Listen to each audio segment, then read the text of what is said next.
Good afternoon विद्यार्थी। आप सभी कैसे हैं? आइए बैठ जाइए।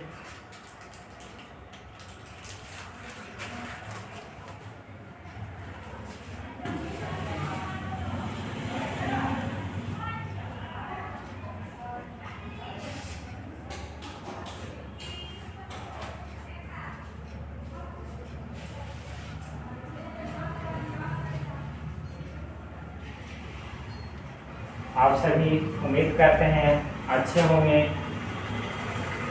और आज का क्लास हमारा सिंप्लीफिकेशन पर आधारित है, अर्थात सरलीकरण पे। आज का क्लास हमारा सरलीकरण पे आधारित है, जिसमें से हम लोग सिंप्लीफिकेशन पढ़ने वाले हैं।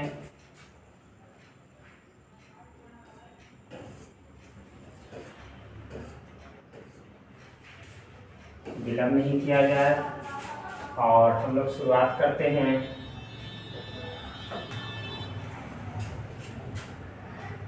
एग्जाम और कंपटीशन का एक सबसे इम्पोर्टेंट टॉपिक्स है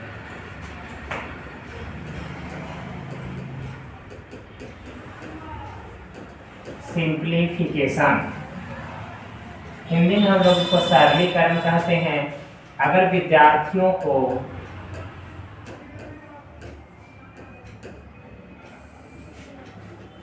किसी भी क्लास में पढ़ता हो या पढ़ा है, मिनिमम सिंप्लीफिकेशन में को समझने के लिए विद्यार्थी को कम से कम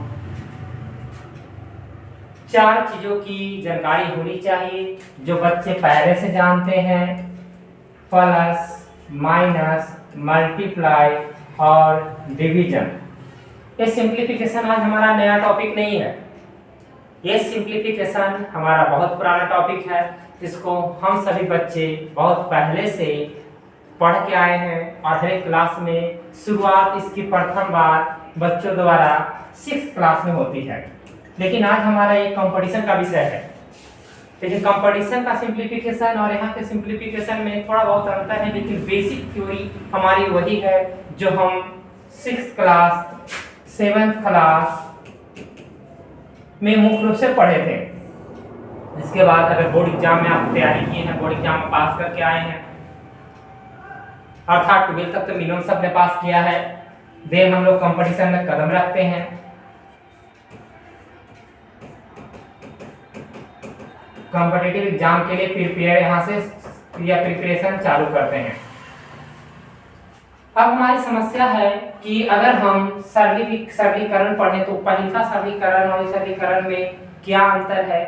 तो कोई बेसिक अंतर नहीं, अंतर वही है, बस प्रोसेस यहाँ एक सिंपल है कि अगर कंपटीशन के लेवल पर हम आ गए हैं तो हमें वही बातें जो वहाँ पे हम थोड़ा सा स्लो वे में करते थे, आराम से करते थे, टाइमिंग लेकर करते थे, इसको यहाँ से फास्ट करनी है। लेकिन क्या सिंप्लीफिकेशन सर हम इतना ही है जितना हम तो उनने पढ़ा?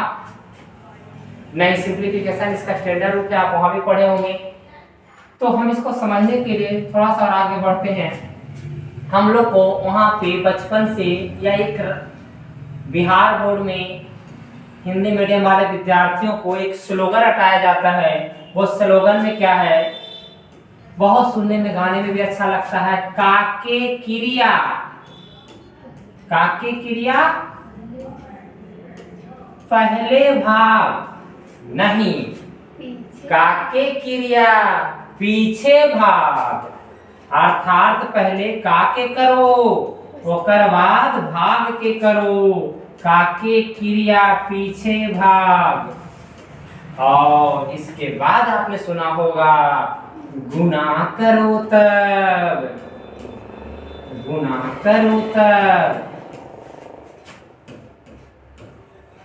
जोड़ घटा, जोड़ व घटा। यानी गुना करने के बाद पहले जोड़ेंगे फिर घटाएंगे जो बच गए हैं शेष मानों के साथ। तो इसको हम लोग एज ए हिंदी मीडियम का स्टूडेंट ऐसे याद कर ले रहते हैं, लेकिन सीबीएसई वाले विद्यार्थी जो सीबीएसई में पढ़ते हैं, सीबीएसई मीडियम पढ़ते हैं, उन लोग ऐसा नहीं करते हैं। उन लोग को यही चीजें दूसरे लेवल में याद करवा दी जाती है।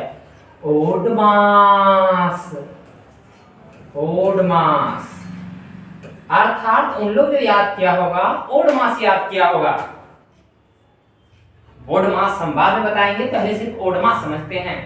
आपके बोडमास के प्रश्न पर भी हम आएंगे। ओ से उन लोग का कहना है औ, बिल्कुल सही है, औ को ही तो हम लोग क्या कहते हैं। और डी से डिवाइड या डिवीजन, सिंबॉलिक रिप्रेजेंटेशंस ऐसा रहेगा जैसा कि वहां पे हम लोग जानते हैं सिंबॉलिक रिप्रेजेंटेशन दोनों के लिए क्या होगा, सेम होगा। एम से मल्टीप्लाई अर्थात गुना, ए से ऐड प्लस और ए से सबट्रैक्ट। चीजें वही है, बोलने के तरीके सिर्फ अलग है, लेकिन हम लोग यहाँ कंपटीशन के फील्ड में आते हैं। इस बात को अक्सर बच्चे यहाँ पे ही एक माइनर गलती करते हैं कि हम बोडमास अच्छे से समझ रहे हैं और यही समझदारी उनके लिए महंगा पड़ती है, और वो कॉन्फिडेंस में गलती करते हैं। आप लोग भी पढ़ के आए हैं, हम आपको चेक करने के लिए क्वेश्चन देते हैं, कितना आप जानते हैं किसमें फ्लो क्रम ऊपर से नीचे की ओर होगा, अर्थात प्रथम प्रायोरिटी हम किसी को देने वाले हैं तो 1 नंबर में ओ को, 2 नंबर में डी को, 3 नंबर में और 4 नंबर में और 5 नंबर में। अगर विद्यार्थी हम दावा करते हैं कि अगर आप इतना भी बेसिक पकड़ रखते हैं या पकड़ आपके पास होगा, समझ है, तो इस बेसिक समझ से ही हम आगे की क्लास डिसाइड कर लेंगे और आपको आगे की जो 2 शब्द छूट गए हैं V and D, V and V, ये दोनों को हम क्लियर करेंगे। लेकिन V एंड V क्लियर करने से पहले हम ओडमास से तो निपट लें, अर्थात औ जो हम लोग रटते आए थे, कहावत हम लोग सुनते रहते हैं अक्सर बच्चे के साथ। इस पर एक छोटी सी पहले हम आपको घटना समझाना चाहेंगे। वो घटना ये है कि एक शिकारी था जो पक्षियों को पकड़ने का काम करता था और बगल में एक तोते पालने वाला व्यापारी था। तोता पालने वाला व्यापारी अक्सर डरता था कि उसके तोता को शिकारी फंसा लेगा अपने जाल में, इसीलिए अपने तोता को, सबको अच्छे से आप जानते हैं कि तोता बहुत सारी भाषाओं को बोल सकता है, और तोता को उसने बातें याद करवा दिया था। शिकारी आएगा दाना डालेगा, लोभ में फंसना नहीं। तोता बहुत अच्छे से इसको रटे हुए था, सभी तोता रटे हुए था। जंगल में जब दाना खाने जाता था तो शिकारी भी जाल लेकर जाता था और शिकारी को देखकर यही बातें बोलता था, शिकारी आएगा दाना डालेगा, लोभ में फंसना नहीं। अब रह गया ये बेचारा हमारा शिकारी था,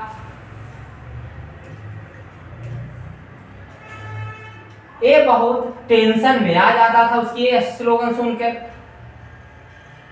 और अपने माथा खुजलाने के टेंशन में आ जाता था कि विद्यार्थी ये हमारा शिकारी है और ये हमारे तोते हैं।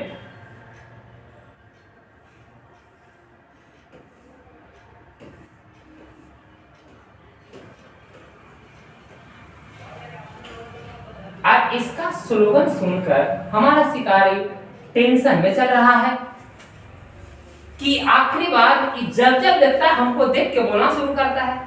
3 दिन तक बेचारा शिकारी भूखे रहा, लेकिन चौथा दिन विवश होके जाल बिछा देता है और वो सारे तोता जाल में दाना डालते ही सारे तोते आके बैठ जाते हैं। वहां बैठने के बाद यही कह रहे शिकारी आएगा दाना डालेगा, लोभ में फंसना नहीं।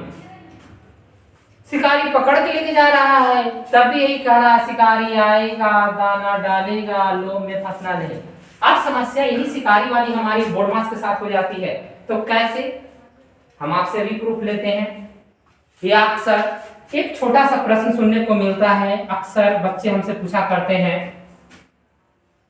प्रश्न ये है 2 जोड़ 2 भागा 2। आप इसको बनाइए, 1 मिनट में आंसर बताइए कि इसका आंसर क्या आता है। जल्दी से हम आपको 30 सेकंड का समय देते हैं, या ओरल आप बता सकते हैं। एक विद्यार्थी ने आंसर दिया 3, ऑप्शन नंबर ए हमारा हो गया 3। बी नंबर आपका क्या आंसर है? 3, अर्थात आपने भी 3 जवाब दिया। इसका मतलब है आप इससे अच्छी तरीके से मे भी हो सकते हैं कि वाकिफ हो, लेकिन हम अगर जानना चाहें कि 3 कैसे आए तो बहुत सिंपल सा उपाय है। आपने यहाँ पे ओडमास का स्टेप फॉलो किया। ओडमास आपने देखा, ओडमास में ऑफ तो था नहीं, डिवीजन था, तो डिवीजन के स्टेप को हमने पहले डील किया, अर्थात 2 + 2 डिवाइडेड 2, अर्थात विद्यार्थी 2 से 2 को भागा दिए 1, और इस कंडीशन में हमारी अगली स्थिति उत्पन्न हुई 2 + 1, ऐड वाला मल्टीप्लाई मिला नहीं, ऐड मिला तो एडिशन 3। ये हमारा फाइनल आंसर था जो आपके आंसर से मैच करता है। लेकिन वही विद्यार्थी को हम एक फिर से प्रश्न देते हैं आप ही के सामने, और आप इस प्रश्न को थोड़ा हल करने की कोशिश करें।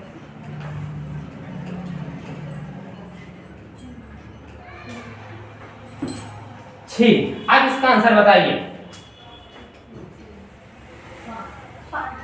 आपने इसका आंसर जवाब दिया, आपकी की तरफ ये आंसर आ रहे हैं 5। चलिए और किन्हीं का आंसर हम जानना चाहेंगे।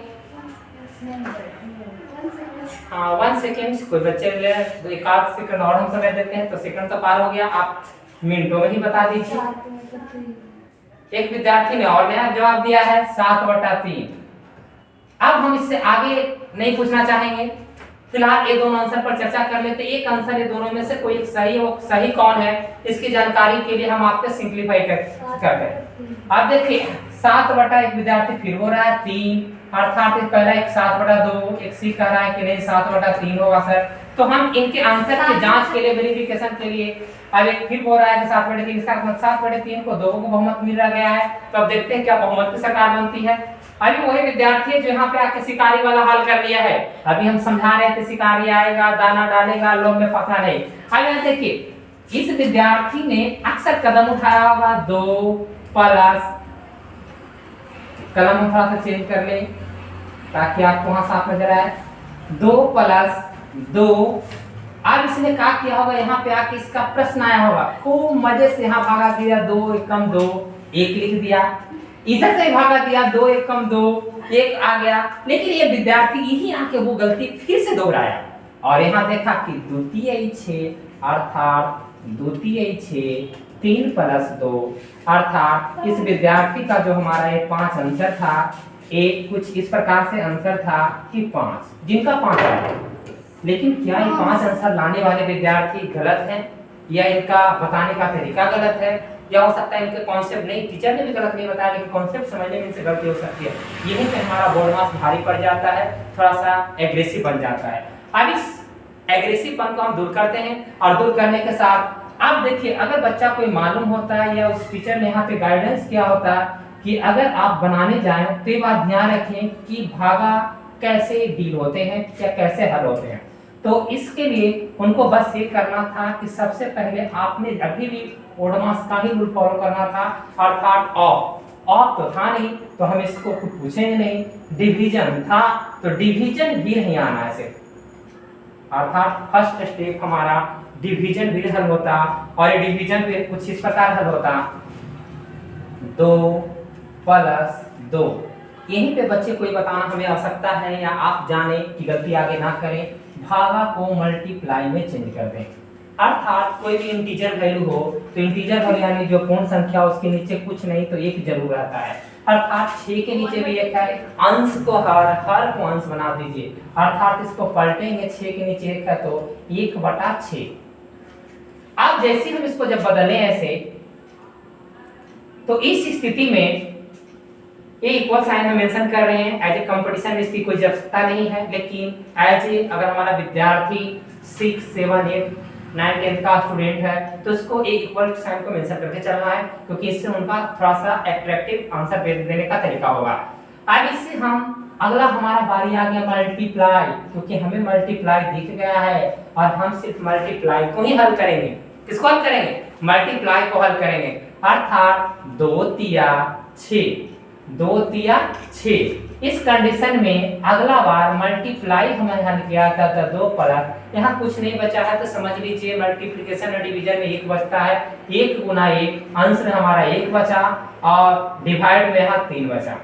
अब यहाँ से फिर हमारा दोस्त, अगर हमारा जूनियर लेवल का स्टूडेंट्स अभी तक रहे अर्थात यहाँ कंपटीशन के लेवल बैठे तो कंपटीशन के विद्यार्थी और आप में एक माइनर डिफरेंस हो जाएगा, जिसमें कंपटीशन वाले विद्यार्थी इसको ऐसे बना लेंगे 2.1/3 अर्थात 3 दूनी 6, 1 7/3। और जो विद्यार्थी हमारे नॉर्मल उधर से आए हैं जिनको ये पता नहीं है, इसके नीचे फिर से वो 1 करेंगे और यहाँ हल करेंगे 2 1 का 3 का एलसीएम 3 और 1/3 3 3 दूनी 6 प्लस 1 अर्थात 7/3।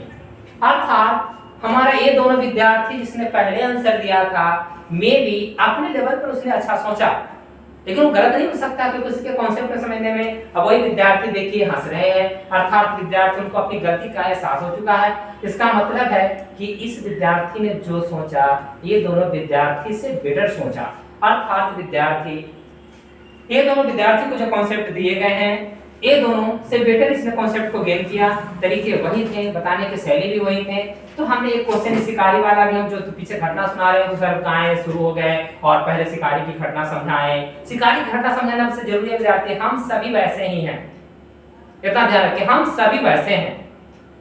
अर्थात हम वस्तुओं को केयरफुल ढंग से या ध्यानपूर्वक नहीं समझते हैं और यही लापरवाही हमारा कंपटीशन यहाँ कराएगा। कंपटीशन में सिंप्लीफिकेशन, अगर सिंप्लीफिकेशन चैप्टर में लीजिए, अगर सिंप्लीफिकेशन को आप अच्छे से समझ जाते हैं तो मेरे बाकी सारे चैप्टर्स आपको समझने में बहुत बड़ा योगदान होंगे। इसमें हमें बहुत सारी बातें चर्चा देनी है, जिसमें से हम एक और प्रश्न को लेते हैं जहां भी बच्चे अक्सर गलती करते हैं, उसमें से एक उदाहरण नंबर आपका एग्जांपल नंबर 3 ले लेते हैं। विद्यार्थी को हम एक बताना चाहेंगे, आगे हम कभी काल लिखते हैं तो विद्यार्थी प्रश्न कर देते हैं सर आप इजी लिखते हैं, तो आप जानकारी ले लीजिए यहीं पे कि नॉर्मल कैसे विद्यार्थी एग्जांपल और एक्सरसाइज दोनों का बड़े मीनिंग आपको EX से चालू होता है, इसीलिए एक्सरसाइज को हम मेंशन करते हैं EX से सिंबॉलिक रूप में। तो एग्जांपल को भी अगर हम EX से मेंशन करें तो इस कंडीशन में हमारे साथ एक समस्या हो जाएगी, कल एग्जांपल कल एक्सरसाइज, इसीलिए इंग्लिश ग्रामर वालों ने इसके लिए छोटा सा सिंबॉलिक रूप नया आपको इस्तेमाल करता है जिसका इजी है, अर्थात ग्रामेटिकल वे में इजी। आप अगर शॉर्ट में लिखना चाहें तो एग्जांपल, अदरवाइज आप एग्जांपल पूरा लिखें, इससे हमको ऑब्जेक्शन नहीं है। बातें हमारे यहाँ एग्जांपल से नहीं है, एग्जांपल के प्रश्नों से है। अर्थात हम एक प्रश्न लिखें, सिर्फ सिंपल बातों से हम आपकी चर्चा का विषय बने हुए हैं और एक सब हल कर उसके बाद हम आपका जिस लेवल पर हम आना चाहते हैं वो हम बताएंगे। अगर हम इस प्रश्न का विद्यार्थी से हम उत्तर पूछें तो देखिए क्या जवाब देते हैं। चलिए हम थोड़ा सा समय देते हैं 10 सेकंड का और बनाइए और बनाकर बताइए। बैठ जाइए, लेट है, से बैठ जाइए, अच्छा प्रॉपर में कॉपी खोलिए और शुरू हो जाइए।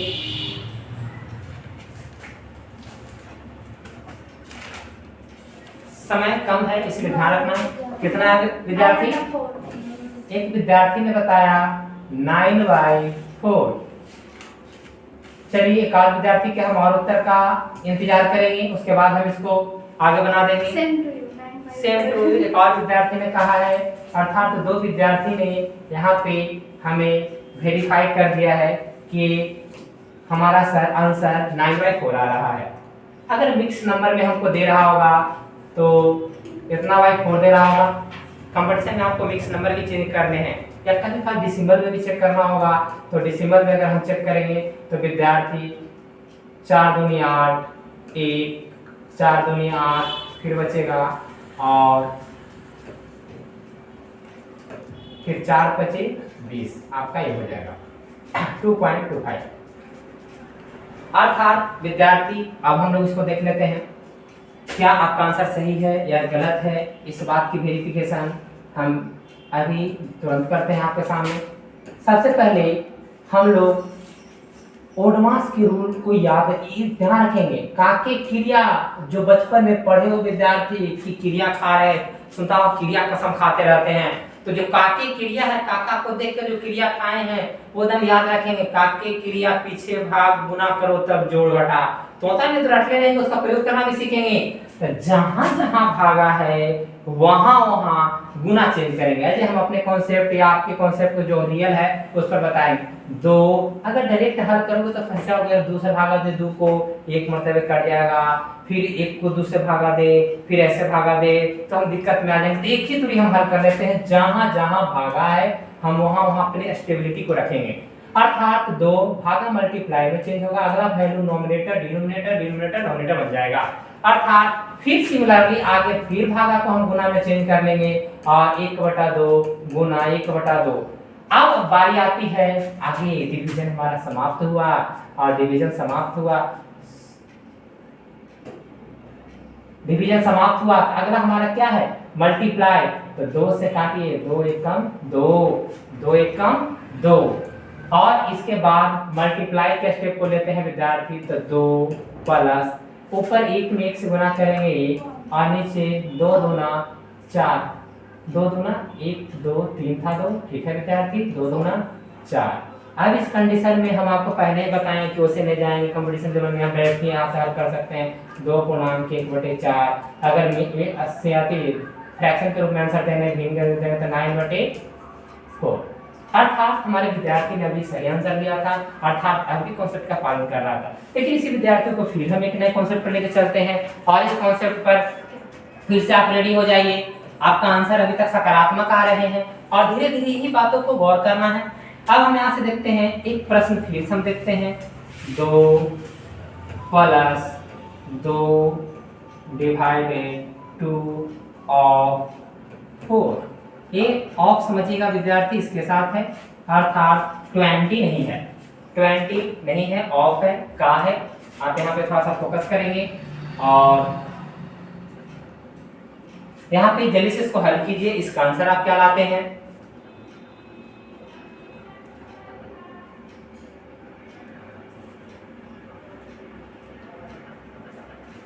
हम आपके आंसर के इंतजार में हैं। जब कितना आया? हाँ, एक विद्यार्थी ने फिर से आंसर दिया 9/4 आया है। अच्छा, चेक कर लेते हैं क्या 9/4 आया है। कोई और आंसर देना चाहेंगे? 9/4 ही आ रहा है। इसका मतलब अब थोड़ा बहुत आप लोग क्लियर होते जा रहे हैं। अर्थात अब यहाँ से 2 प्लस, पहले देखिए ऑफ आएगा अर्थात ये दोनों वैल्यू नील होगा, तो डिवाइड को हम छेड़छाड़ नहीं करेंगे और इसके बाद 4 2 जा 8 यानी 8 हम लिखेंगे, 2 चौके 8। 2 प्लस 2 डिवाइड को हम मल्टीप्लाई में चेंज करेंगे, 1/8, 2 4 जा 8 अर्थात 2 प्लस 1/4। दैट मीन्स कि 2 पूर्णांक 1/4 यानी 9/4, यानी फिर हमारा आंसर सेम था, अर्थात सही था। थोड़ा बहुत कॉन्सेप्ट की ओर हम लोग बढ़ रहे हैं। तो अगर इतनी बातें अगर हम समझ जाते हैं विद्यार्थी, तो विशेष बातें हम अगले क्लास के साथ लेंगे। आज एक काम से हमें कहीं जाना है, तो थैंक यू। विशेष हम अगले क्लास के साथ मिलेंगे।